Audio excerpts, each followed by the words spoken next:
اور وہ بچے جو درود پڑھتے ہیں اور وہ بچے جو درود نہیں پڑھتے، دونوں کی ذہانت میں بھی فرق ہوتا ہے۔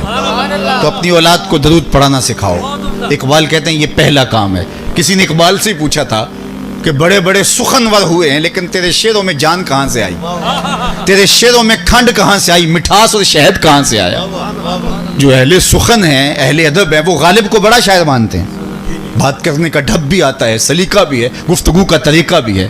چاہیے اچھوں کو جتنا چاہیے، یہ اگر چاہیں تو پھر کیا چاہیے۔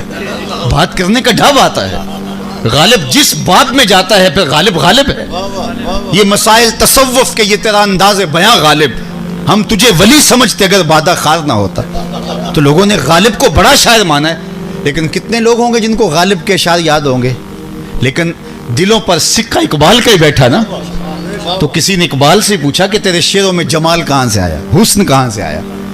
تو اقبال نے کہا کہ میں نے 1.25 کروڑ مرتبہ حضور پہ درود پڑھا ہے، یہ ساری کھنڈ حضور کے نام کی ہے۔ میں تنہا کمال سخن کو نہ پہنچا، میں تنہا کمال سخن کو نہ پہنچا، میرے شعر ہیں اور تاثیر ان کی۔ تو حضور علیہ السلام کا نام اور درود پڑھو گے تو آپ کے لہجے میں بھی مٹھاس پیدا ہو جائے گی، لہجہ میٹھا ہو جائے گا۔ ایک تو اقبال نے کہا کہ اگر اولاد کے سینے میں حضور کا پیار ڈالنا چاہو تو درود پڑھنے کی عادت ڈالو۔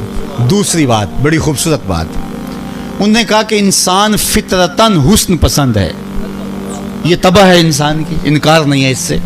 جہاں بھی حسن دیکھے گا لڑک جائے گا، وہ کاکل دراز میں ہو، وہ لب و رخسار میں ہو، وہ نرگسی آنکھوں میں ہو، وہ قد رانا میں ہو، وہ بلبل کے لہجے میں ہو، کوئل کی آواز میں ہو، وہ حسن جھومتی ندیوں میں ہو، بہتے دھاروں میں ہو، کوساروں کا منظر نامہ ہو، جھیل کی بچھی ہوئی آنکھ کا حسن دیکھ کر مست نہیں ہو جاتا بندہ؟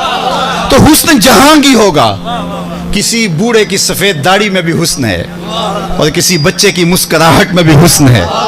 تو حسن جہاں بھی ہوگا متاثر کرے گا، اور جس کو حسن متاثر نہیں کرتا تو سمجھو کہ اس کا کوئی مسئلہ ہے، اس کے سینے میں دل ہی نہیں ہے۔ غالب نے کہا تھا غم اگرچہ جاں گسل ہے، پہ کیا بچیں کہ دل ہے۔ غم عشق اگر نہ ہوتا غم روزگار ہوتا۔ یہ تو چھٹکارا ہی نہیں، جب دل ہے تو دل بھر بھی ہوگا، جب آنکھ ہے تو نظارے بھی ہوں گے۔ طبیعت تو چاہے گی کوئی حسن ہو، کوئی مہرو ہو، کوئی پری پیکر ہو، کوئی زہرہ جمال ہو، کسی کی مست آنکھیں ہوں، کسی کی شربتی ادائیں ہوں اور میں دیکھ کر کے مست ہو جاؤں۔ یہ تو فطرت ہے انسان کی۔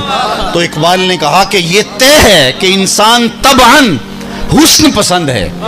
تو کہا جب یہ طے ہے، حسن کے بغیر گزارا ہی نہیں، انسان کی آنکھوں کا رزق ہے حسن، تو کہا پھر آؤ انسان کو پھر حسن محمد کے قصیدے سناؤ۔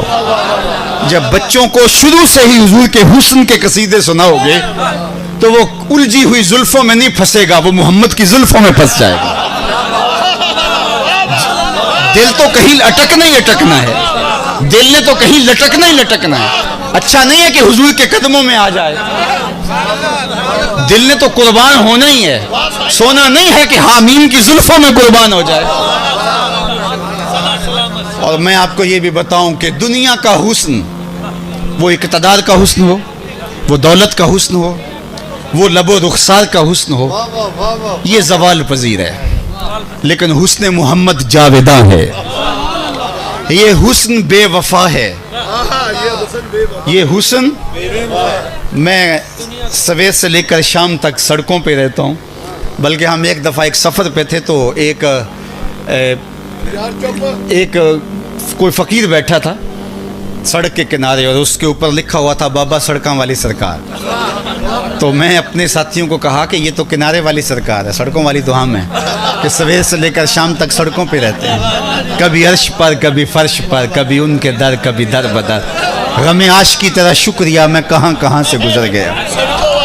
تو سویر سے لے کر شام تک کبھی شہر، کبھی اس شہر، کبھی اس بستی، کبھی اس بستی، تو یہ کام تو چلتا ہے۔ تو جب ہم سڑکوں پہ رہتے ہیں تو بہت کچھ دیکھنے کو بھی ملتا ہے۔ تو گاڑیوں کے پیچھے ایک جملہ لکھا ہوتا ہے صنم بے وفا، تو وہ آپ نے بھی پڑھا ہوگا۔ تو میں نے جملہ پڑھا تو اپنے ساتھیوں کو کہا جو ہم رقاب تھے میرے، میں نے کہا کہ یہ دیکھو کیا لکھا ہے۔ تو انہوں نے کہا جناب آپ بھی تو دیکھ رہے ہیں۔ میں نے کہا اس کا مطلب کیا ہے؟ کہا آپ ہی بتا دیجئے۔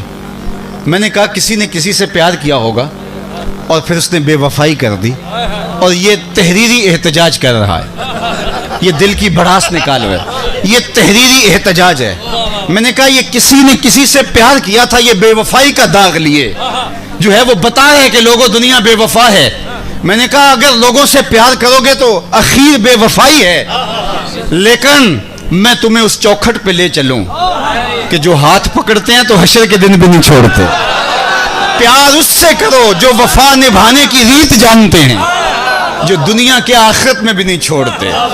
اللہ اکبر۔ اور پھر ایک اور بات بتاؤں آپ کو، دنیا کی محبتیں تقسیم کرتی ہیں، ایک کے دو چاہنے والے آپس میں رقیب ہوتے ہیں، محبوب تو میرا تھا تم نے کیوں دیکھا، رقابت پیدا ہو گئی، سیٹ ایک تھی الیکشن لڑنے والے کافی ہو گئے، آپس میں رقابت پیدا ہو گئی۔ دنیا کا حسن چاہے کسی بھی قسم کا ہو رقابت پیدا کرتا ہے، کاروبار، سیاست، رویے، شریکہ برادری، حسن عورت، حسن جمال، سب تقسیم پیدا کرتا ہے۔ ایک کے دو چاہنے والے آپس میں رقیب ہوتے ہیں، لیکن جس حسن کی میں بات کر رہا ہوں، ایک کے اربوں چاہنے والے آپس میں حبیب ہوتے ہیں۔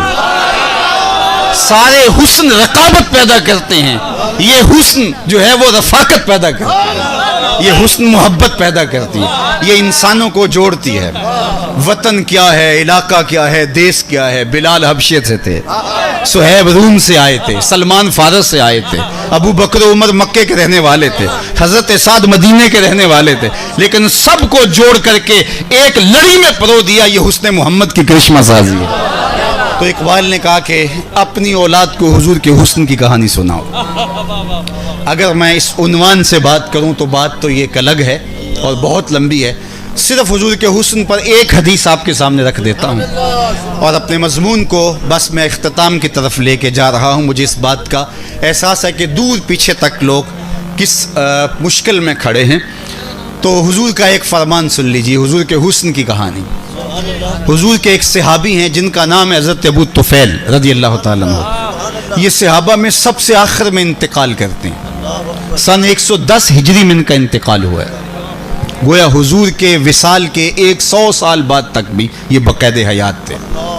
حج کا موسم تھا، ہجوم عاشقاں تھا، تو یہ تشریف لائے اور ایک اونچے ٹیلے پہ کھڑے ہو گئے، اور جو حجاج تھے ان سے مخاطب ہو کے کہنے لگے، لوگو اس وقت روئے زمین پہ میرے علاوہ کوئی نہیں جس نے حضور کو دیکھا ہو، آؤ مجھ سے حضور کی باتیں پوچھو۔ اللہ اکبر، لوگ امٹ کے آ گئے، اللہ اکبر، ہجوم کر کے آ گئے۔ اچھا حج کا موقع تھا، لوگوں نے حج کے مسئلے پوچھے ہوں گے، لیکن جواب نفی میں، کسی نے حج کا مسئلہ نہیں پوچھا۔ جب ایک صحابی آئے نا ابو طفیل، انہوں نے کہا لوگوں اس وقت روئے زمین پہ میرے علاوہ کوئی نہیں جس نے حضور کو دیکھا۔ یار کیا ناز ہے، کیا حسن ہے۔ اقبال نے کہا تھا نسیم تشنا ہی نہیں اقبال کچھ اس پہ نازاں، نسیم تشنا ہی نہیں اقبال کچھ اس پہ نازاں، فخر ہم کو بھی ہے شاگردی داغ سخنداں کا۔ کہتا مجھے ناز ہے، میں بھی داغ دہلوی کا شاگرد رہا ہوں، جس نے داغ دہلوی کو دیکھا ہو، میرے استاد تھے سر محمد علی حاشر، تو وہ کبھی بڑے فخر سے بات کر دے کہ میں اقبال کی مجلس میں بیٹھتا رہا ہوں، میں مولانا ظفر علی خان کا مصاحب رہا ہوں، تو ناز کرتے۔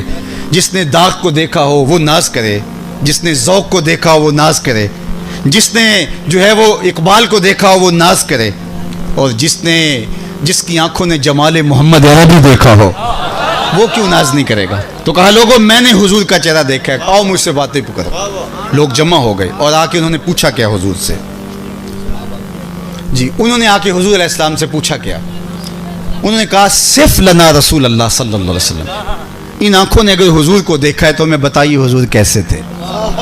تو انہوں نے 3 لفظوں میں حضور کا حلیہ بیان کیا، یہ آپ یاد کر سکتے ہیں۔ اور میں نے کہا جو حضور کا حلیہ نگار ہوتا ہے وصاف ہوتا ہے، اللہ اس کو مقبول عوام بنا دیتا ہے۔ تو یہ یاد کر کے آگے بیان کرو، اپنے بچوں کو سناؤ، آپ کے دلوں میں، آپ کے لیے لوگوں کے دلوں میں محبت پیدا ہونا شروع ہو جائے گی۔ میرا تجربہ ہے اس کا۔ تو یہ حدیث سن لو۔ انہوں نے پوچھا کہ صف لنا رسول اللہ صلی اللہ علیہ وآلہ وسلم، حضور کا حلیہ بیان کیجیے۔ تو انہوں نے 3 لفظوں میں حلیہ بیان کیا، کان رسول اللہ صلی اللہ علیہ وسلم ابیض ملیحن مقصدا، کا ایک تو چٹا رنگ تھا، گورا رنگ تھا حضور کا۔ دوسری بات انہوں نے کہی ملیحن، حضور کا حسن نمکین